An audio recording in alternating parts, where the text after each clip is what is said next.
इस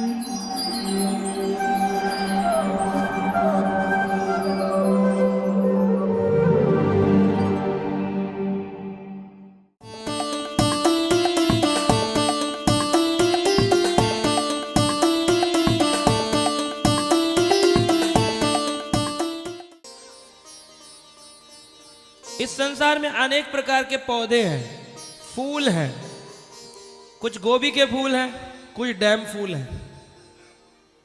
लेकिन संसार में सबसे सुंदर एक पौधा है जिसकी प्रार्थना, उपासना, पूजा की जाती है। उनका नाम है श्रीमती तुलसी महारानी।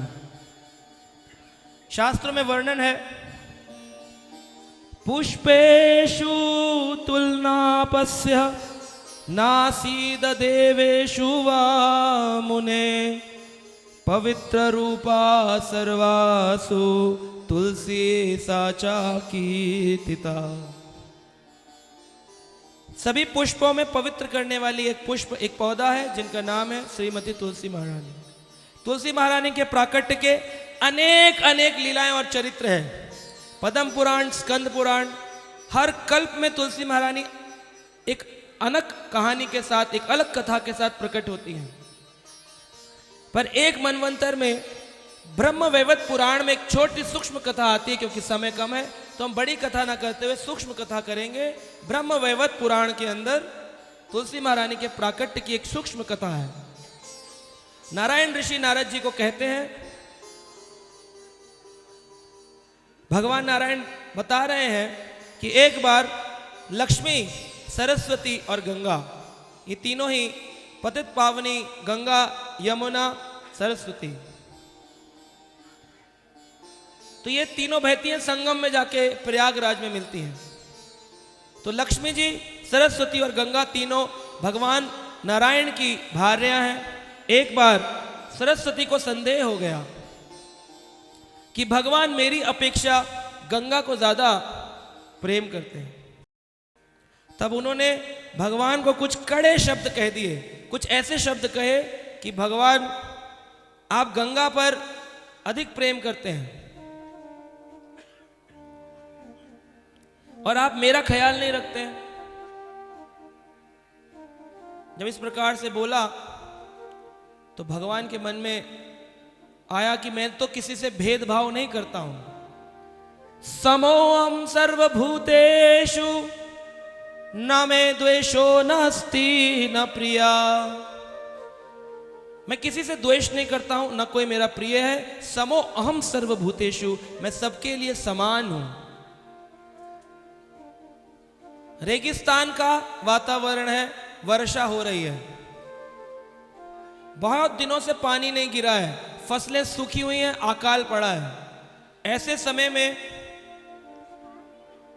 बारिश होती है तो सभी लोग चाहते हैं कि पानी को इकट्ठा करके रखा जाए। एक व्यक्ति छोटा सा ग्लास, एक प्याला रखता है, दूसरा व्यक्ति एक बड़ी बाल्टी रखता है, तीसरा व्यक्ति एक बड़ा ड्रम रखता है, चौथा व्यक्ति गड्ढा खोद के एक बड़ा तालाब बना लेता है। जब बारिश बंद हो जाती है तो सभी लोगों में चर्चा होती है, अरे तालाब वाले पे बड़ी कृपा हुई है। कृपा तालाब वाले पे ज्यादा हुई थी क्या? हाँ जी, सब पे बराबर हुई थी, तो फिर अधिक जल उसको क्यों मिला? उसने अपने बुद्धि लगा करके उसने ऐसा वातावरण तैयार किया जिसमें अधिक कृपा को वो ग्रहण कर सकता है। तो हम भी ऐसे ही हैं। ये भागवत कथा इसीलिए ताकि हम अपनी बुद्धि लगाकर अपने चरित्र, अपने पात्र का ऐसा निर्माण करें जिसके अंदर अधिक जल भगवान की कृपा का हम भर सकें। लेकिन अगर हमारा पात्र, हमारा कैरेक्टर ठीक नहीं है, हमारा चरित्र ठीक नहीं है, तो भगवान की कृपा सब पर बराबर है। मंदिर सबके लिए बराबर है, कोई ऊंचा कोई नीचा नहीं है, सबका ठाकुर जी का दर्शन बराबर है। लेकिन जिस व्यक्ति का पात्र छोटा है वो छोटी कृपा लेगा, जिसका पात्र बड़ा है उसको बड़ी कृपा लेगा।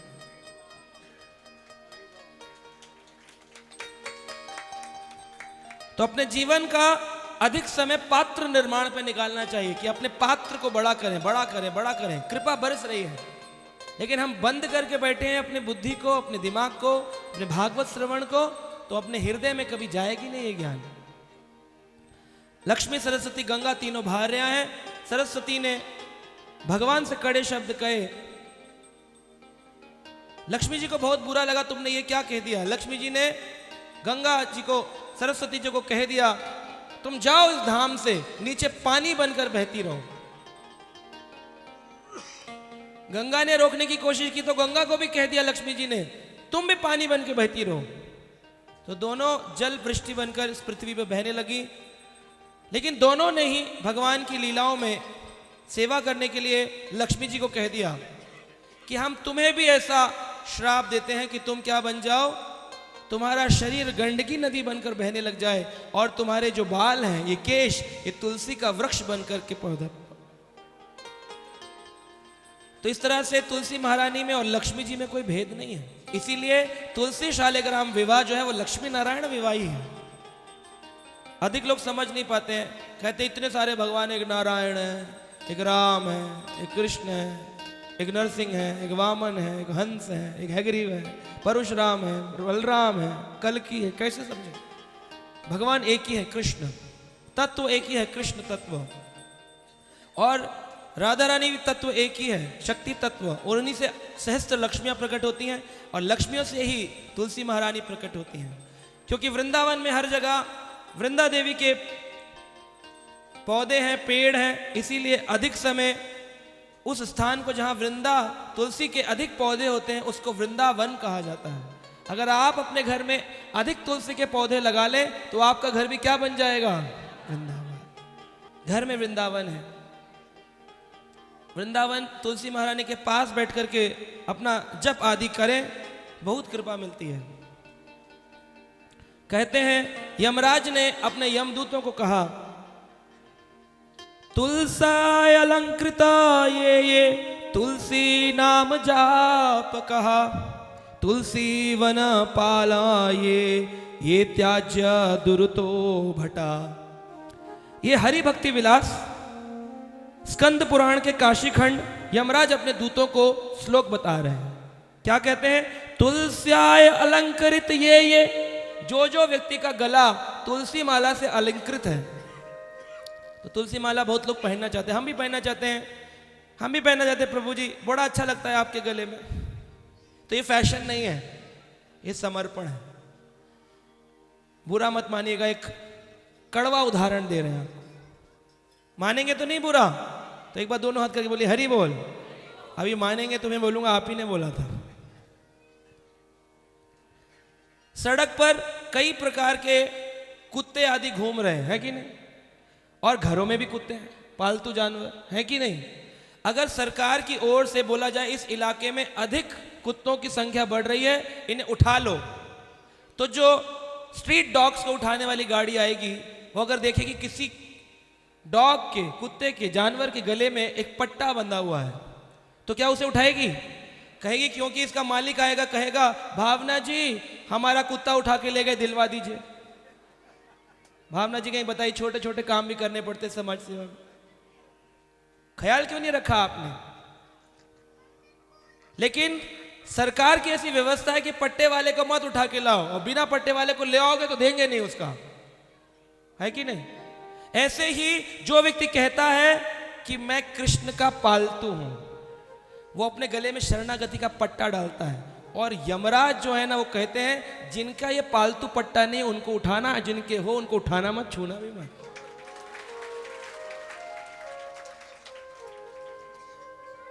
तुलसाय अलंकृतम ये जिसके गले में तुलसी माला अलंकृत है।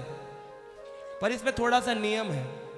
तुलसी महारानी लक्ष्मी है, इनको कंठ का मतलब है ये जो आपका बीच का हिस्सा है जिसमें एक छोटी सी हड्डी होती है, कफ, जहां पर आप बोलते कफ हो गया है, खांसी है, ये स्थान, इसमें 3, 2, 1 ऐसे चक्कर करके कंठ में माला पहननी, लॉकेट नहीं बनाना है लंबा वाला। लेकिन इसको पहनने के लिए आदमी मदिरा पान ना करे, व्यसन ना करे, संसार के तामसिक भोजन ना करे।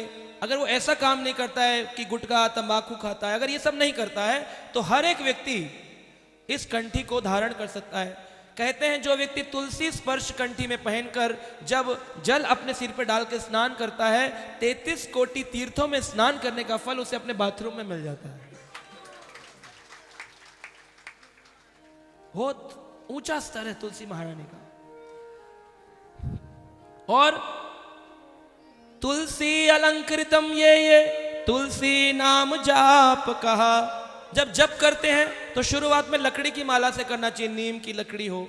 लेकिन जब आपका भजन गहरा हो जाए, आपका मन रात दिन भजन में लगे, तो तुलसी माला से जप करना चाहिए। कृष्ण अधिक प्रसन्न होते हैं। तुलसी कृष्ण प्रियसी, तुलसी महारानी कृष्ण की बड़ी प्रिय है। कहते हैं जिसने तुलसी का स्पर्श किया उसको मैं अपना हृदय दे देता हूं। जिस व्यक्ति की चिता में तुलसी की लकड़ी का इस्तेमाल होता है, अगर वो बहुत गहरा पापी भी क्यों ना हो, लेकिन यमराज के दूत उस पापी को भी छू नहीं सकते, क्योंकि उसके अंतिम संस्कार में तुलसी की लकड़ी का स्पर्श हो गया। तुलसी वन पालनम, और जो तुलसी वन का पालन करता है, रोज पानी देता है। अब कई लोग बोलते हैं हमने सुना है संडे को पानी नहीं देना चाहिए। अब ये पूछो, लक्ष्मी जी जब प्रकट हुई थी तब संडे था क्या? ये तो 2018 साल पहले इंग्लिश कैलेंडर ने संडे बनाया। तब तो तिथि चलती थी, तब तिथि चलती थी, अब तिथि नहीं चलती, अभी संडे मंडे चलता है। तो द्वादशी का दिन है तुलसी महारानी का प्राकट्य का दिन। उस दिन तुलसी को तोड़ना नहीं चाहिए, उनके पत्ते नहीं तोड़ने चाहिए। एकादशी को तोड़ के रखो और त्रयोदशी को इस्तेमाल करो, द्वादशी को इस्तेमाल करो। लेकिन पानी रोज पिलाओ। आप रोज पानी पीते हो कि नहीं पीते हो? कई लोग बोलते हैं नहीं, एकादशी को तुलसी महारानी का व्रत होता है, और तुम्हारा बोले हम खीर खाते हैं मखाने की। उनको व्रत करवा दिया और खुद भरपेट भोजन। अगर आप भी निर्जल व्रत रखते हैं तो आप तुलसी को पानी मत डालिए, तुलसी जी को कुछ नहीं होगा। लेकिन अगर आप खीर, कूटू का आटा और मखाने और मूंगफली ये सब खा रहे हैं व्रत के नाम पे, तो तुलसी महारानी आपको नाराज हो जाएंगी। कहा झूठे व्यक्ति, खुद का पेट गोल और मेरे आगे हरि बोल हरि बोल हरि बोल। तो तुलसी महारानी नाराज जानती हैं, लक्ष्मी है, आपके मन की वांछा क्या है। तो ऐसे तुलसी महारानी का सेवन बड़े ही प्रेम पूर्वक अपने घर में हमें करना चाहिए। और वर्णन करते हैं कि तुलसी काष्ठ का चंदन या गोपी चंदन अपने मस्तक पे लगाना चाहिए। ये जो आप सबको लगाया जाता है इसे भूलिएगा मत, यहां से ले लीजिए, घर में रोज लगाइए। इसमें जो ऊपर ये निशान है ये विष्णु जी के चरण होते हैं। इधर ब्रह्मा, इधर शिव, बीच में विष्णु, और उनके नीचे ये बनाते हैं, ये तुलसी का पत्र अर्पित करते हैं विष्णु के चरणों में। तो कोई बोलता है कि जरूरत क्या है तिलक लगाने की, हमें ऑफिस जाना है, हमें बहुत सारे काम करने, कहीं बेहुदा लगेगा तो। हमारा दिल कच्चा है, हृदय दौर्बल्यम, भगवान कहते हैं तुम्हारा दिल कच्चा है। करना चाहो तो ऐसा कौन सा काम है जिसे करने में आपको बुरा लगेगा? आप देखिए, जब हम तिलक लगा के नए नए चलने लगे तो लोग बोलते थे अरे आप क्या पागल हो गए हो, इतना बड़ा तिलक लगाते हो, ऐसा लगता है कबूतर ने कुछ कर दिया है, बिखर गया है, ऐसे बोलते हैं। लेकिन सच्चाई ये है, कोई भी धर्म हो, सब अपने धर्म को बड़े प्रगाढ़ता से पालन करते हैं। इस्लामिक व्यक्ति क्रॉस पहनेगा, मुस्लिम व्यक्ति टोपी पहनेगा, सिख व्यक्ति पगड़ी लगाएगा। बस एक हिंदू व्यक्ति है जो ये कहता रहता है, रोता रहता है हमारे धर्म में ना बड़े भगवान, हमारे धर्म में बड़े भगवान। करें क्या, क्या ना करें? अब तो भागवत का ज्ञान दे दिया, क्या करें क्या ना करें, क्या करने योग्य है क्या नहीं करने योग्य है, सारा ज्ञान भागवत प्रदान करती है। और इसीलिए आज भागवत का अंतिम प्रसंग चल रहा है, हरि नाम महिमा और तुलसी महिमा। सिर्फ हरि नाम का जप करो, तुलसी के वन का पालन करो और तिलक लगाओ गोपी चंदन। गोपी चंदन तिलक बहुत बड़ी कृपा करता है। एक बार एक व्यक्ति डरता था, बोला प्रभु जी अगर हम लगा के जाएंगे, मैं एक ना इस्लामिक व्यक्ति के यहाँ काम करता हूं, वो नाराज होगा, कहेगा तुमने तिलक क्यों लगाया, मैं तुम्हारा सलकर्म कर दूंगा। तो मैंने कहा वैसे तो ऐसा कहना नहीं चाहिए, सभी धर्मों का सम्मान करना चाहिए, लेकिन अगर वो व्यक्ति खराब है इसका मतलब धर्म खराब नहीं है। अगर वो ऐसा कहता भी है तो आप अपने धर्म के निष्ठावान बन के लगा के जाइए। तो सभी लोग कथा में आए थे, सभी ऑफिस के लोग, फैक्ट्री के लोग तिलक लगा लगा के जाने लगे। उस आदमी ने कहा मैं अंतिम बार बोलता हूं, अगर कल कोई लगा के आया तो मैं उसका सर कलम कर दूंगा। वो व्यक्ति का फोन आया, बोले क्या करा जाए? मैं कुछ नहीं करा जाए, फिर लगा के जाया जाए। बोले मर गए तो? मैं मर गए तो सीधे भगवत धाम जाओगे। मैं डरो मत, डर के आगे, अरे ये तो माउंटेन ड्यू, डर के आगे हरि नाम है। आप लोग टीवी बहुत देखते हो ना, उसी का असर है। डर के आगे कृष्ण है, डर के आगे भगवान है, नाम हरि नाम तुलसी है। डरना नहीं, अभय बनो। भगवान कहते हैं मां शुचा, डरो मत। उस व्यक्ति ने कहा प्रभु जी आप कहते हैं तो हम लगा के जाएंगे। वो व्यक्ति दूसरे दिन तिलक लगा के गया। फैक्ट्री में घंटी बजी, लाल लाइट, बॉस ने बुलाया है। कहा सब बोले तुझसे कहा था ना, मान जा मान जा, नहीं माना ना, अब जा, तेरा सर गया, अब तेरे बच्चे परिवार का क्या होगा? कहा देखा जाएगा। अनहोनी होती नहीं है और जो होनी सो होए, तुलसी राम भरोसे निर्भय होकर सोए। तुलसी राम भरोसे निर्भय होकर। भगवान आपका सहारा है, बचा लेना। लाइट जली, अंदर गया, उस व्यक्ति को गले लगा लिया। कहा तेरी निष्ठा से, तेरे धर्म के प्रति तेरी जो निष्ठा है उससे मैं बड़ा प्रसन्न हूं। बाहर आया हाथ पकड़ के, सबको बुला इधर आओ।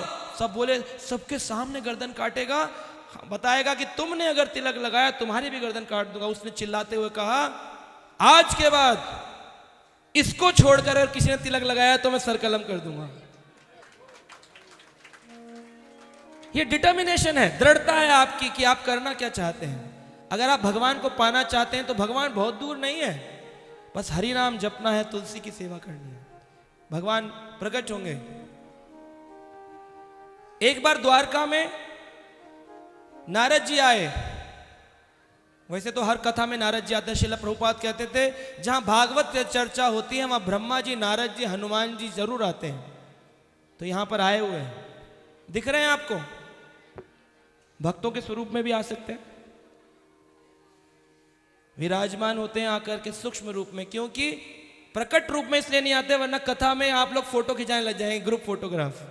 कहेंगे पहली बार मिले, ग्रुप सेल्फी हो जाए, सेल्फी हो जाए हनुमान जी की। फिर बताएंगे पता है एक कथा में ना हनुमान जी आपने फोटो खींचे टांग। इसलिए नहीं आते प्रकट रूप में। अप्रकट रूप में भगवान आते हैं, सूक्ष्म रूप में जरूर आते कथा सुनने। हनुमान को बहुत प्रिय है राम कथा, नारद जी को बहुत प्रिय है कृष्ण कथा, शिव जी को बहुत प्रिय है राम कृष्ण कथा। सब आते हैं सुनने के लिए, एक कथा के प्रति रुझान है। तो रुक्मणी के पास, सत्यभामा के पास नारद जी आए द्वारका में और कहा 16,108 रानियां हैं सत्यभामा, लेकिन मुझे ऐसा लगता है कृष्ण रुक्मणी को ज्यादा चाहते हैं। कल हमने लीला भी करी तो किसकी करी? रुक्मणी, द्वारकाधीश। तो एक माता जी कह रहे थे हमको सत्यभामा बना देते। तो सत्यभामा के मन में ये भाव लाए एक लीला करने के लिए। ये अंतिम लीला का वर्णन करेंगे और फिर समाप्त करेंगे।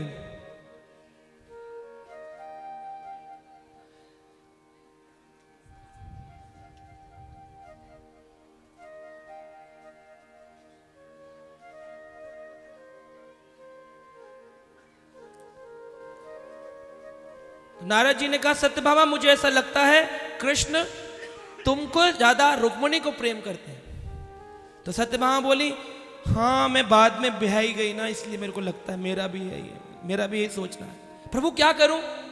कहा देखो कृष्ण उसके प्रिय बन जाते हैं जो उनको अपना सब कुछ देके खरीद लेता है। कहा तो मैं क्या करूं? कहा आपके पास तो बहुत धन है, तो एक काम करो सत्यभामा, आपके पास जितने रत्न आदि हैं वो सब आप क्या करो, हमको दान में दे दो।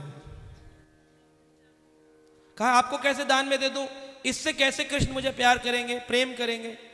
कहा तो एक काम करो, कृष्ण को ही मुझे दान में दे दो। मुझे एक सेवक की जरूरत है और तुम कृष्ण को सेवक के रूप में मुझे दान दे दो। कृष्ण कुछ नहीं कहेंगे, वो दान में मेरे पास आ जाएंगे। कहा अच्छा, फिर तुम एक तुला मंगवाना, तराजू, और उस तराजू में कृष्ण को बिठाना और अपना सारा धन चढ़ा देना। जब कृष्ण देखेंगे तुम्हें कृष्ण से कितना प्रेम है तो फिर कृष्ण तुमसे प्रेम करने लगे। हाँ, बड़ी अच्छी युक्ति बताई आपने नारद जी। तुरंत सत्यभामा ने ऐलान कर दिया, नारद जी, हाथ में जल लेकर के, कृष्ण आज से आपके हुए। कृष्ण भगवान अंदर बैठे थे, बोले अरे मुझे दान दे दिया मुझसे बिना पूछे सत्यभामा। कहा प्रभु अब दे दिया तो दे दिया, अब तो सेवक बनना पड़ेगा। कृष्ण बोले ठीक है। मुकुट नीचे रखा भगवान ने, नारद जी के पास चल दिए। सत्यभामा ने नाट्य रूप में चिल्ला करके बोला, रुकिए रुकिए कृष्ण, मैं आपसे अधिक प्रेम करती हूं। इन्होंने कहा था कि कृष्ण को दान में दे दो, मैंने दे दिया, क्योंकि मैं ब्राह्मण की वाणी को काटना नहीं चाहती थी। पर कृष्ण आप चिंता मत करिए, नारद जी को पैसा चाहिए, धन चाहिए, मैं सब कुछ दे दूंगी, पर आपको वापस ले लूंगी। अच्छा, तुला मंगवाया जाए, तराजू मंगवाया गया। तराजू पे कृष्ण भगवान को बिठाया गया एक किनारे, और सत्यभामा ने कहा मेरे पिता के पास बहुत धन है, राज दरबार खोल दो। राजकोष खोल दिए गए। ये एक एक करके धन आने लगा। सोने के जेवर चढ़ गए, कान के कुंडल चढ़ गए, गहने, हाथ के कंगन चढ़ गए, सब कुछ चढ़ गया। लेकिन कृष्ण नीचे बैठे और ऊपर सोना लटक रहा है। कहा चिंता मत करो, मेरे पास बहुत राजकोष है। पिता का खोल दिया, वो सारा चढ़ गया, फिर भी कृष्ण नीचे बैठे। अब खरीद ही नहीं पा रही है उनको, धन उसकी बराबरी नहीं कर पा। कहा अच्छा रुको, एक काम करती हूं, मैं अपने सभी रानियों से 16,108 से विनती करती हूं, हमारी बहन स्वरूपा है, सब मदद करेंगे, सब अपना अपना धन दे देंगे। सबसे रिक्वेस्ट किया, सबसे विनती किया, सबने अपना अपना धन दे दिया। सारा धन चढ़ा दिया पूरे द्वारका का, फिर भी कृष्ण नीचे, सारा धन। कहा अच्छा मैंने जितने भी पुण्य किए अपने जीवन में वो सारे पुण्य चढ़ा देती हूं। जल लेके सारे पुण्य चढ़ा दिए, बद्रीनाथ, केदारनाथ, रामेश्वरम सब चढ़ा दिया, यमुनोत्री, गंगोत्री, सारे पुण्य, फिर भी वही। कहा मैंने पिछले जन्मों में कोई पुण्य किए हो तो हे प्रभु ये तराजू नीचे चला जाए और कृष्ण ऊपर आए, मैं वापिस पाऊं। और रोने लगी। कृष्ण भी नाटक कर रहे थे मैं चला गया, द्वारका से मुझे निकाल दिया कृष्ण भी ऐसे एक नाटक कर रहे हैं। जब हार गई तो रुक्मणी मैया को बोला, रुक्मणी मैया आप ही कुछ मदद करिए, करना क्या है, करने योग्य क्या है। रुक्मणी मैया कहती हैं मैं बताती हूं करना क्या है, क्या तुम मेरा कहा मानोगी? कहा मानूंगी। जाओ अपने घर के पीछे, और वहां मैंने अपने घर के आगे एक तुलसी का पौधा लगाया है। तुलसी का पौधा में से एक पत्ता तोड़ो, पत्ता तोड़ा, उस पे लिखो कृष्ण और ला करके इस पे रख दो। तुलसी का पत्ता लाए, सारे धन को हटा लिया गया, सारे पुण्यों को हटा लिया गया, सारे देवी देवताओं की शक्ति को हटा लिया गया। जैसे ही तुलसी का पत्ता रखा, कृष्ण लिख के तुरंत ढम से कृष्णा ऊपर, और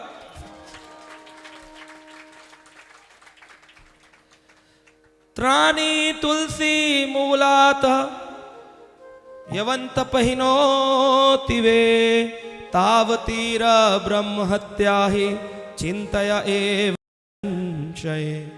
अगर किसी व्यक्ति ने तुलसी देवी की पौधे की जड़ को भी अपने सिर पे लगाया है, तिलक लगाया है, अगर उसने कभी गलती से कोई पाप किया भी हो, निस्संदेह वो तुरंत तत्क्षण दूर हो जाता है।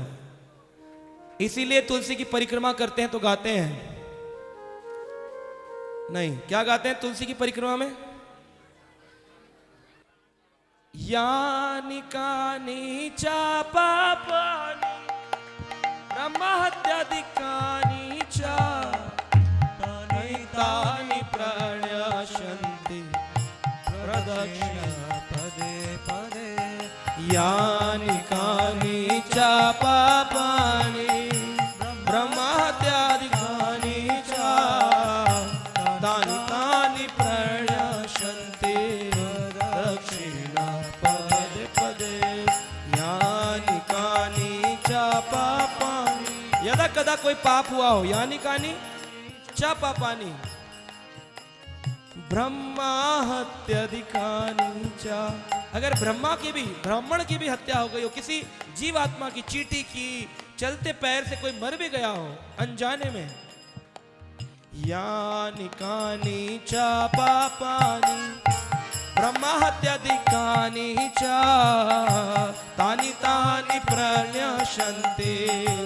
प्रदक्षिण पदे पदे तानि तानि च पापानि।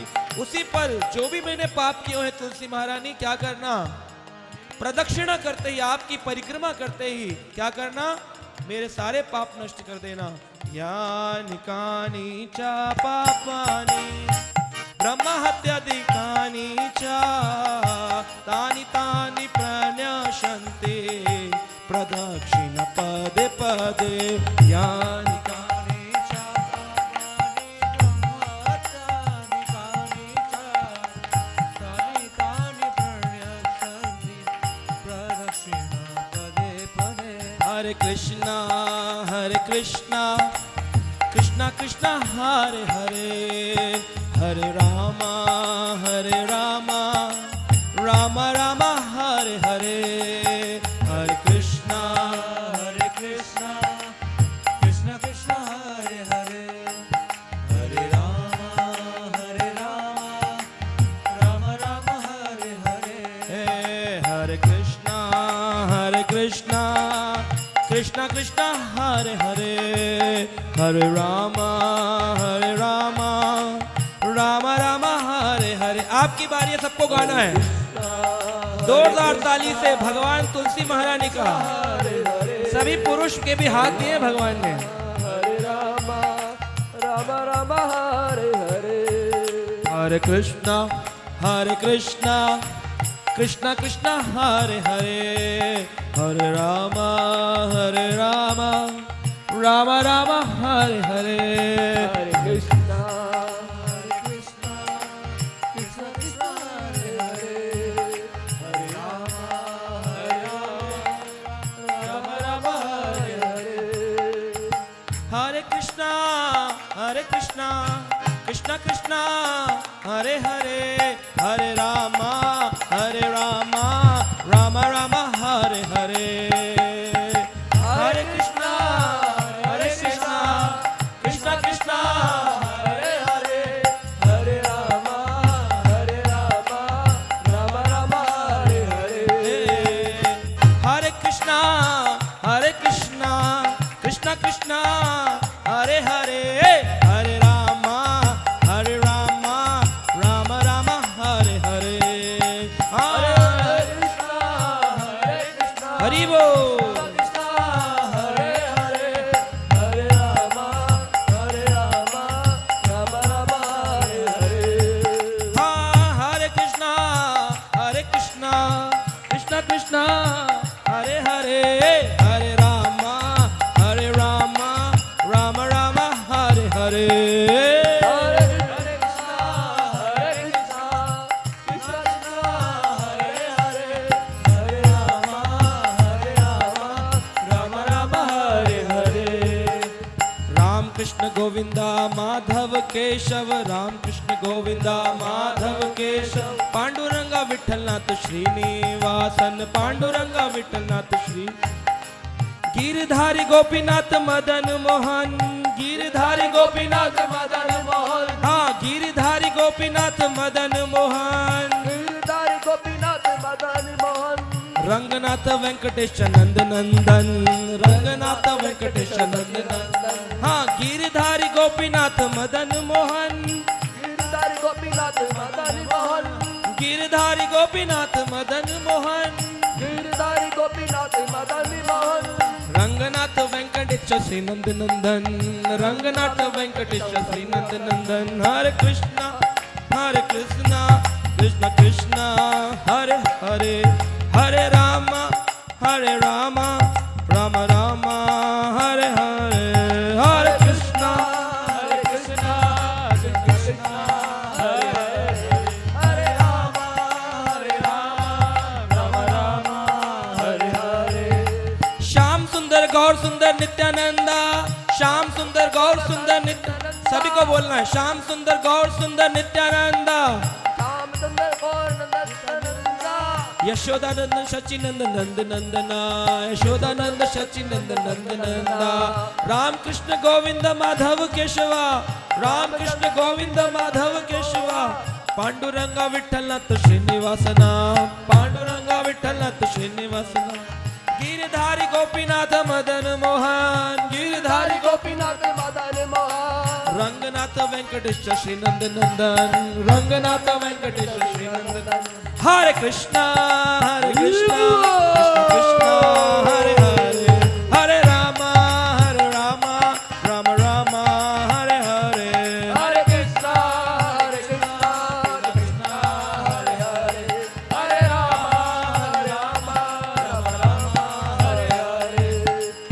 श्रीमती तुलसी महारानी की श्री हरिनाम संकीर्तन यज्ञ की श्रीमद् भागवत महापुराण ज्ञान यज्ञ की श्रील प्रभुपाद की अनंत कोटि वैष्णव भक्त वृंद की सभी एकत्रित भक्त जनों की निताई निताई गौर हरि प्रेमानंदे हरि हरि बोल हरे कृष्णा। ऐसे ही और भक्तिमय कार्यक्रमों के लिए देखिए हरे कृष्णा टेलीविजन। इसे प्राप्त करने के लिए आप अपने केबल अथवा DTH ऑपरेटर से संपर्क करें तथा और अधिक जानकारी के लिए आज ही डायल करें 8767 845 845।